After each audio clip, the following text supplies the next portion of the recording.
Charisma is a presence that excites us.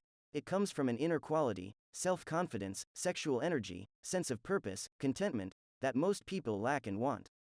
This quality radiates outward, permeating the gestures of charismatics, making them seem extraordinary and superior, and making us imagine there is more to them than meets the eye. They are gods, saints, stars. Charismatics can learn to heighten their charisma with a piercing gaze, fiery oratory, an air of mystery. They can seduce on a grand scale. Learn to create the charismatic illusion by radiating intensity while remaining detached. Charisma is seduction on a mass level. Charismatics make crowds of people fall in love with them, then lead them along. The process of making them fall in love is simple and follows a path similar to that of a one-on-one seduction. Charismatics have certain qualities that are powerfully attractive and that make them stand out. This could be their self-belief, their boldness, their serenity. They keep the source of these qualities mysterious. They do not explain where their confidence or contentment comes from, but it can be felt by everyone. It radiates outward, without the appearance of conscious effort. The face of the charismatic is usually animated, full of energy, desire, alertness, the look of a lover, one that is instantly appealing, even vaguely sexual. We happily follow charismatics because we like to be led, particularly by people who promise adventure or prosperity. We lose ourselves in their cause, become emotionally attached to them, feel more alive by believing in them, we fall in love. Charisma plays on repressed sexuality, creates an erotic charge. Yet the origins of the word lie not in sexuality but in religion. And religion remains deeply embedded in modern charisma. Thousands of years ago, people believed in gods and spirits, but few could ever say that they had witnessed a miracle, a physical demonstration of divine power. A man, however, who seemed possessed by a divine spirit, speaking in tongues, ecstatic raptures, the expression of intense visions, would stand out as one whom the gods had singled out. And this man, a priest or a prophet, gained great power over others. What made the Hebrews believe in Moses, follow him out of Egypt, and remain loyal to him despite their endless wandering in the desert? The look in his eye, his inspired and inspiring words, the face that literally glowed when he came down from Mount Sinai, all these things gave him the appearance of having direct communication with God, and were the source of his authority. And these were what was meant by charisma, a Greek word referring to prophets and to Christ himself. In early Christianity, charisma was a gift or talent vouchsafed by God's grace and revealing his presence. Most of the great religions were founded by a charismatic, a person who physically displayed the signs of God's favor. Over the years, the world became more rational. Eventually, people came to hold power not by divine right but because they won votes, or proved their competence. The great early 20th century German sociologist Max Weber, however, noticed that despite our supposed progress, there were more charismatics than ever. What characterized a modern charismatic, according to Weber, was the appearance of an extraordinary quality in their character, the equivalent of a sign of God's favor. How else to explain the power of a Robespierre or a Lenin?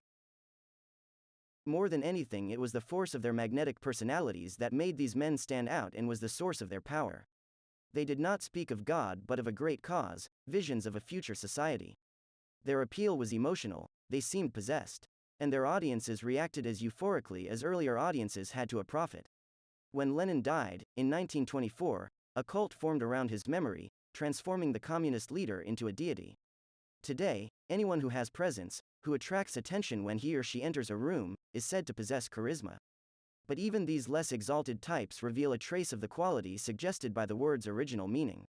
Their charisma is mysterious and inexplicable, never obvious. They have an unusual confidence. They have a gift, often a smoothness with language, that makes them stand out from the crowd.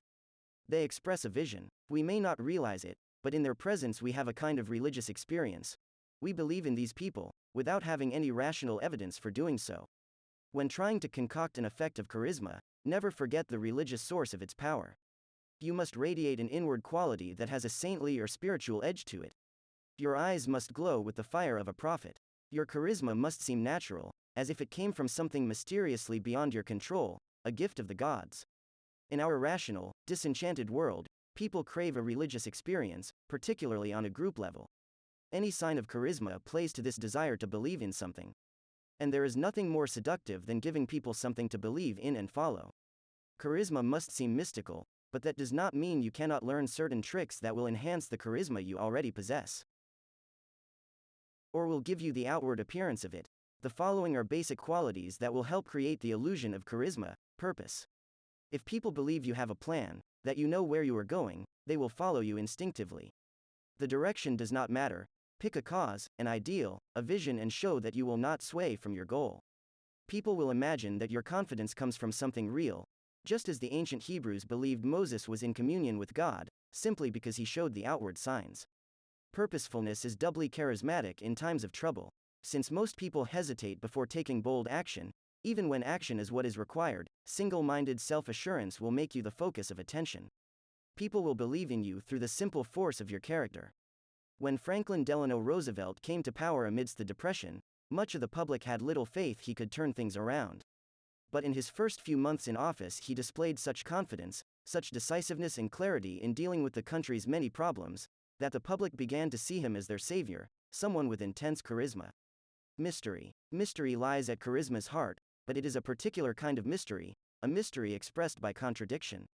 The charismatic may be both proletarian and aristocratic, Mao Zedong, both cruel and kind, Peter the Great, both excitable and icily detached, Charles de Gaulle, both intimate and distant, Sigmund Freud. Since most people are predictable, the effect of these contradictions is devastatingly charismatic. They make you hard to fathom, add richness to your character, make people talk about you. It is often better to reveal your contradictions slowly and subtly. If you throw them out one on top of the other, people may think you have an erratic personality. Show your mysteriousness gradually and word will spread. You must also keep people at arm's length, to keep them from figuring you out. Another aspect of mystery is a hint of the uncanny. The appearance of prophetic or psychic gifts will add to your aura. Predict things authoritatively and people will often imagine that what you have said has come true. Saintliness. Most of us must compromise constantly to survive, saints do not. They must live out their ideals without caring about the consequences. The saintly effect bestows charisma. Saintliness goes far beyond religion. Politicians as disparate as George Washington and Lenin won saintly reputations by living simply, despite their power, by matching their political values to their personal lives. Both men were virtually deified after they died. Albert Einstein too had a saintly aura, childlike, unwilling to compromise, lost in his own world. The key is that you must already have some deeply held values. That part cannot be faked, at least not without risking accusations of charlatanry that will destroy your charisma in the long run. The next step is to show, as simply and subtly as possible, that you live what you believe. Finally, the appearance of being mild and unassuming can eventually turn into charisma, as long as you seem completely comfortable with it. The source of Harry Truman's charisma, and even of Abraham Lincoln's, was to appear to be an everyman. Eloquence. The charismatic relies on the power of words. The reason is simple. Words are the quickest way to create emotional disturbance. They can uplift, elevate, stir anger, without referring to anything real. During the Spanish Civil War, Dolores Gómez Ibarruri, known as La Pasionaria, gave pro-communist speeches that were so emotionally powerful as to determine several key moments in the war. To bring off this kind of eloquence, it helps if the speaker is as emotional, as caught up in words, as the audience is. Yet eloquence can be learned. The devices La Pasionaria used catchwords, slogans, rhythmic repetitions, phrases for the audience to repeat, can easily be acquired. Roosevelt, a calm, patrician type, was able to make himself a dynamic speaker, both through his style of delivery, which was slow and hypnotic, and through his brilliant use of imagery, alliteration, and biblical rhetoric. The crowds at his rallies were often moved to tears. The slow, authoritative style is often more effective than passion in the long run, for it is more subtly spellbinding, and less tiring. Theatricality. The charismatic is larger than life, has extra presence. Actors have studied this kind of presence for centuries. They know how to stand on a crowded stage and command attention. Surprisingly, it is not the actor who screams the loudest or gestures the most wildly who works this magic best, but the actor who stays calm, radiating self-assurance. The effect is ruined by trying too hard. It is essential to be self-aware, to have the ability to see yourself as others see you. De Gaulle understood that self-awareness was key to his charisma. In the most turbulent circumstances, the Nazi occupation of France, the national reconstruction after World War II, an army rebellion in Algeria, he retained an Olympian composure that played beautifully against the hysteria of his colleagues. When he spoke, no one could take their eyes off him. Once you know how to command attention this way, heighten the effect by appearing in ceremonial and ritual events that are full of exciting imagery, making you look regal and godlike. Flamboyancy has nothing to do with charisma, it attracts the wrong kind of attention. Uninhibitedness. Most people are repressed, and have little access to their unconscious, a problem that creates opportunities for the charismatic, who can become a kind of screen on which others project their secret fantasies and longings. You will first have to show that you are less inhibited than your audience, that you radiate a dangerous sexuality, have no fear of death, are delightfully spontaneous. Even a hint of these qualities will make people think you more powerful than you are. In the 1850s, a Bohemian American actress, Ada Isaacs Menken, took the world by storm through her unbridled sexual energy and her fearlessness. She would appear on stage half naked, performing death-defying acts. Few women could dare such things in the Victorian period, and a rather mediocre actress became a figure of cult-like adoration. An extension of your being uninhibited is a dreamlike quality in your work and character that reveals your openness to your unconscious. It was the possession of this quality that transformed artists like Wagner and Picasso into charismatic idols. Its cousin is a fluidity of body and spirit, while the repressed are rigid. Charismatics have an ease and an adaptability that show their openness to experience. Fervency. You need to believe in something, and to believe in it strongly enough for it to animate all your gestures and make your eyes light up. This cannot be faked. Politicians inevitably lie to the public. What distinguishes charismatics is that they believe their own lies, which makes them that much more believable. A prerequisite for fiery belief is some great cause to rally around, a crusade. Become the rallying point for people's discontent, and show that you share none of the doubts that plague normal humans. In 1490, the Florentine Girolamo Savonarola railed at the immorality of the Pope and the Catholic Church. Claiming to be divinely inspired, he became so animated during his sermons that hysteria would sweep the crowd. Savonarola developed such a following that he briefly took over the city, until the Pope had him captured and burned at the stake. People believed in him because of the depth of his conviction. His example has more relevance today than ever. People are more and more isolated, and long for communal experience. Let your own fervent and contagious faith, in virtually anything, give them something to believe in. Vulnerability. Charismatics display a need for love and affection. They are open to their audience, and in fact feed off its energy. The audience in turn is electrified by the charismatic, the current increasing as it passes back and forth. This vulnerable side to charisma softens the self-confident side, which can seem fanatical and frightening. Since charisma involves feelings akin to love, you in turn must reveal your love for your followers. This was a key component to the charisma that Marilyn Monroe radiated on camera. Quote, "I knew I belonged to the public," she wrote in her diary, "and to the world, not because I was talented or even beautiful but because I had never belonged to anything or anyone else.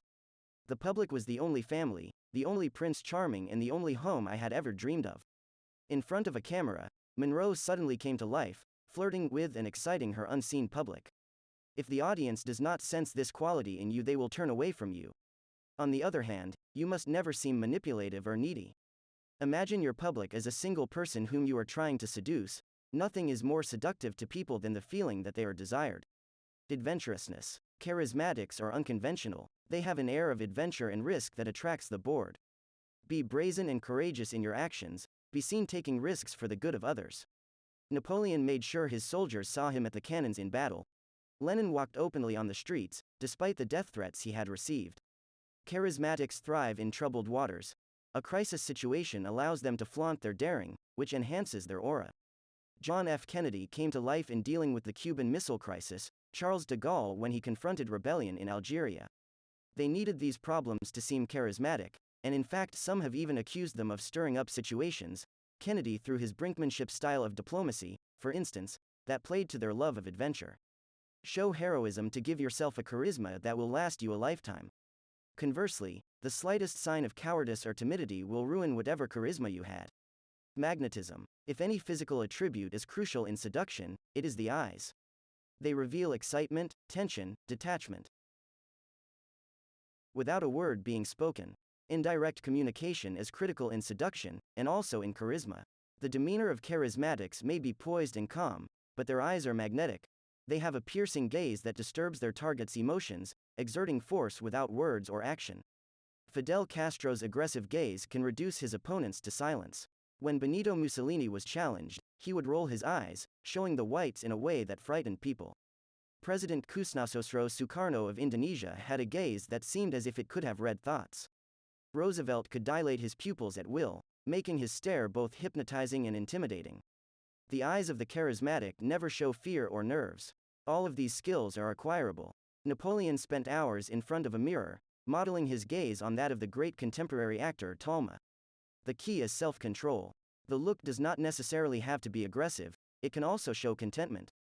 Remember, your eyes can emanate charisma, but they can also give you away as a faker. Do not leave such an important attribute to chance. Practice the effect you desire.